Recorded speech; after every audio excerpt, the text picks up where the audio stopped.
is coming up now on 20 minutes before 8. Well, you can debate with any city whether or not it's a place that dreams are made, but no question that Pittsburgh is a place where nightmares are made. Joel Siegel explains. You may not know it, but Pittsburgh is one of our country's leading cultural centers. This is the outdoor garden at the Phipps Conservatory, one of the first botanical gardens.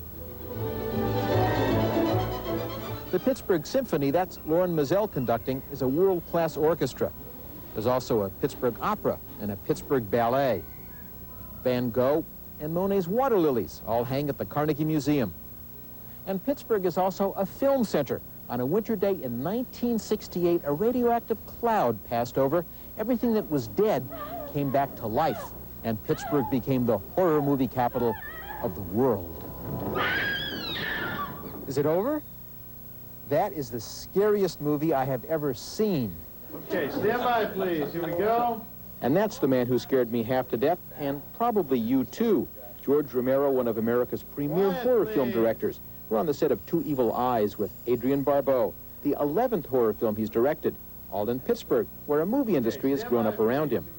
Probably 5 or 6 films shoot here every year. Since Flashdance, Pittsburgh sort of became an element. Yeah, hot. I can get you Pittsburgh. Oh, wow.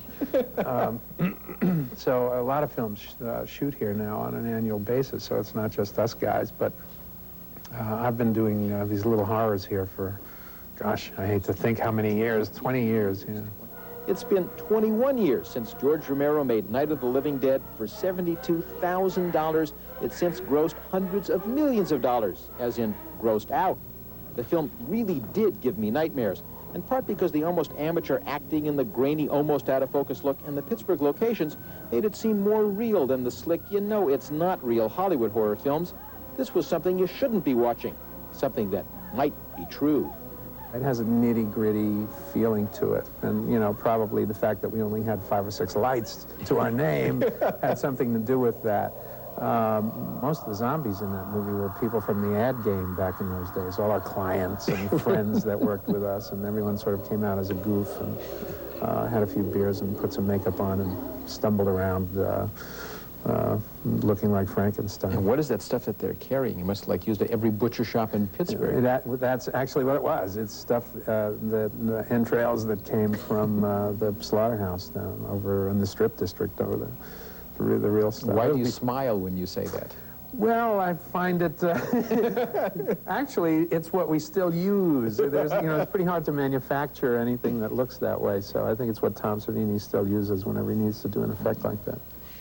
This is Tom Savini, another Pittsburgh artist who's done the most revolting special effects for Romero's movies like Creepshow and Monkey Shines. He's also done the Friday the 13th series, and is at work on these horrors for the current Romero film. The script calls for frozen cadavers, cats gone berserk, all in a day's work. You know, we try to do everything the script says. Our motto is, nothing's impossible, it's just a matter of working it out. Yeah, but wasn't it nicer when all they made in Pittsburgh was steel?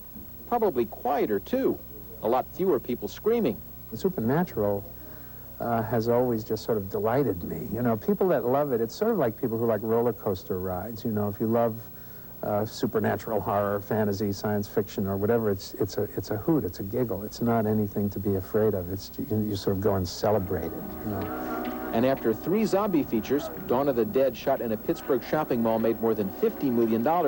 Like ball club owners get letters from old friends who want World Series tickets, Romero gets mail from all over the world. Everybody wants to be a zombie. And everyone wants, you know, the best makeup, and everyone wants to bite somebody. And you know, it's no good to just be a zombie and stumble around in the background. You know, you have to be an aggressive zombie and get a close-up where you chew on someone's arm or something. But no zombies in Two Evil Eyes, 2 Edgar Allan Poe stories done for an Italian producer-director. Romero directs one, the Italian directs the other. And he called and said, gee, what would you think if we got together and did some Edgar Allan Poe stories? And I said, great. I thought, wow, a chance to go and work in Rome. And they said, no, we want to come to Pittsburgh. Romero is making Two Evil Eyes at the local public broadcasting station, which is also the place they shoot Mr. Rogers' Neighborhood. Now, there's a contrast. It is now 44 minutes after the hour. A look at perhaps Frank Lloyd Wright's most famous house when Good Morning America continues.